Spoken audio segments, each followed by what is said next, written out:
don't remember exactly when I started giving up, but that day, I knew I couldn't take it anymore. The world was silent, even with the noise of the cars far below. The wind hit my face hard, and each step I took toward the edge made me feel empty. It wasn't sadness anymore. It wasn't anger. It was just absence. Absence of meaning. Absence of myself.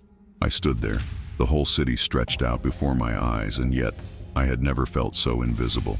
People passed by on the streets below like they were trapped in a fast-forward movie, and I was just another forgotten extra.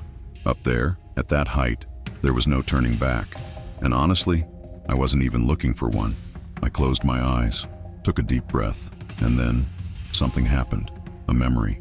My mom, she used to hold me when I was a kid. She used to say I was special, that my life had a purpose. But right there, in that exact second, it all felt like a beautiful lie time had erased. And then, I heard a voice. I don't know if it was real.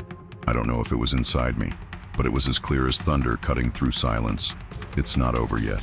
Just 3 words, but they hit like an earthquake. I opened my eyes, trembling. My heart started racing, and for the first time in a long time, I hesitated. 2. Where it all went wrong. Funny how we never really notice the exact moment when everything starts to fall apart. It always happens little by little. A detail here, a loss there, until one day you look back and realize you no longer recognize your own life. My turning point wasn't a single event. It was a silent chain of defeats that piled up until I couldn't breathe anymore. I lost my job after 5 years of hard work. Budget cuts, they said, but it felt more like a cut straight through my soul. I took it as a personal failure, as if I hadn't been enough. Not long after, the relationship I thought would be forever ended with a simple, "I can't do this anymore," and the sound of a door closing. No fight, no yelling, just that cold silence that clings to your skin and heart. And me, I stayed, sat on the living room floor, staring into nothing, wondering where I had lost myself. I was surrounded by people, yet completely alone. I started pulling away from everything. Friends, family, myself. Waking up felt pointless. Sleeping felt like a break from existing. I got really good at pretending I was okay. Because that's what the world expects from us, right? I posted fake smiles, acted like everything was under control, but inside, I was drowning.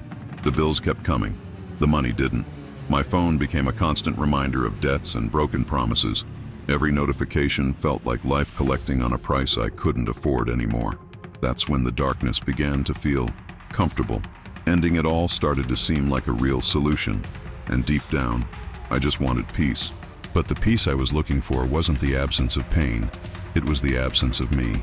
I was sinking, and no one saw it, because I had become too good at hiding it. 3. The breaking point.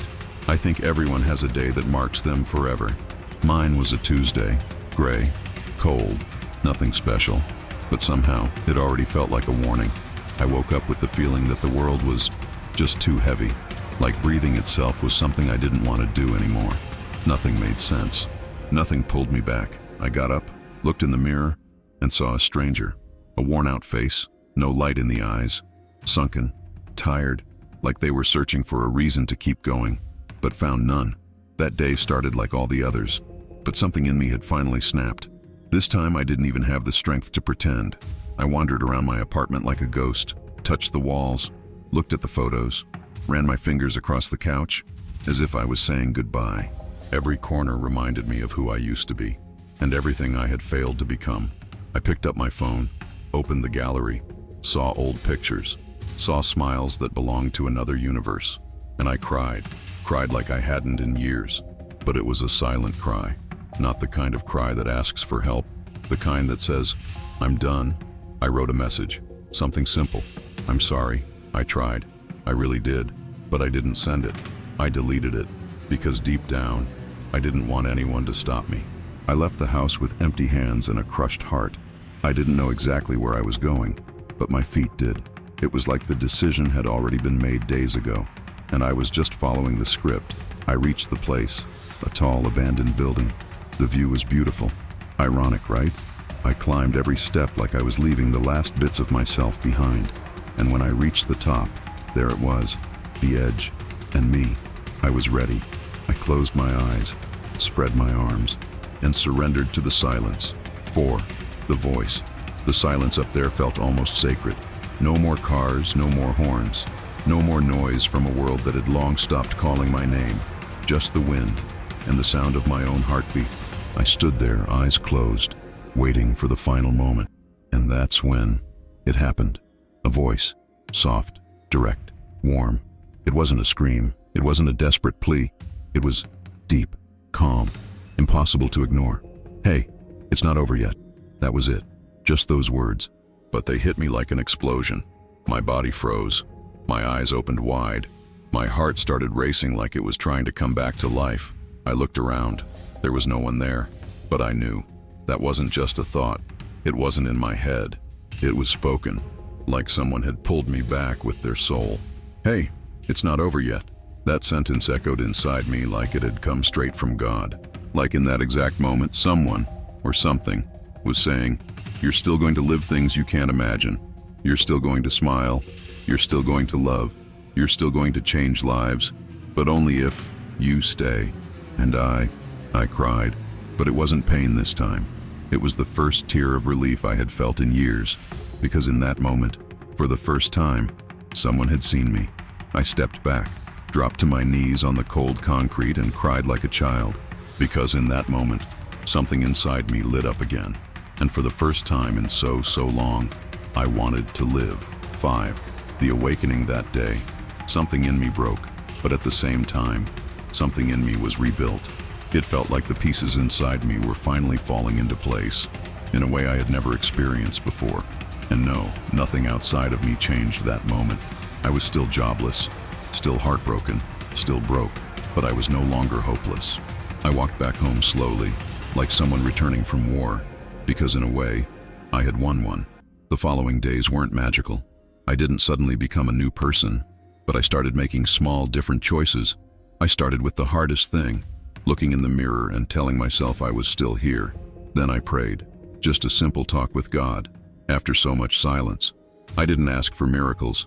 I just said, "If you're still with me, guide me, show me a way." And he did. First, it was a video, then a book, then a random message from someone saying they felt led to pray for me. Small signs, small nudges, but all in the right direction. I started going outside, walking, listening to my breath again, reconnecting with the simple things, the living things. And in that space I realized, it wasn't the end. It was the beginning of something far greater than I had ever imagined. I connected with people going through the same battles, and I realized that if I had found the strength to step back that day, maybe I could help someone else do the same. That's when it all started to make sense. My pain became a bridge. My story became light. And that moment, the one that almost ended everything, became the exact point of my awakening. 6. Full circle years passed.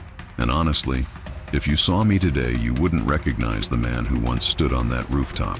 The pain, the emptiness, the darkness, they're still there. But now they live as memories, necessary ones. Because that pain, it's what brought me here. Today, I look at my past and I finally understand. None of it was in vain. Every fall, every silence, every tear, it all shaped me. It prepared me. It broke me, so I could be rebuilt stronger. I found purpose. I started helping people. At first, just listening.